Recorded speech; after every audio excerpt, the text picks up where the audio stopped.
शालिमार येथे आज दुपारी 12 वाजेच्या सुमारास MH15 FF 5784 ही इको कार अचानक पेटली.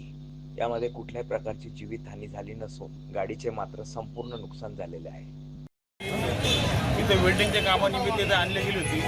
त्याची आपण बॅटरीची वायर अनेक वायर काढलेत आपण, पण चुकून तिथून पेट्रोल लीक होतोय. तिथं ती गॅस वेल्डिंग लागले गेल्यामुळं हा तिथं शॉर्ट सर्किट झाला आणि त्याचा भडका झाला. तर त्या ठिकाणी ताबडतोब आपले अग्निशामक दलाचे लोक आले, ते रहिवासी लोक आले आणि त्यांनी ती आग विझवली. इथं कोणाला पण दुखापत झाली नाही.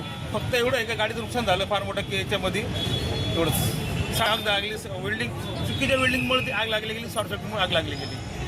लोकांच्या इथं धपका झाला तेव्हा शेजारी दुकान होती, तिथं कपडे जाळायला गेले तिथं, आणि गाडी ही फार दुकानच्या पुढे होती. तर या वेल्डिंगवाल्यांनी, कामगार लोकांनी गाडी मागं लोटली, पण दुखापत झाली नाही, काही नाही, नुकसान झालं गाडीचं, तेवढंच.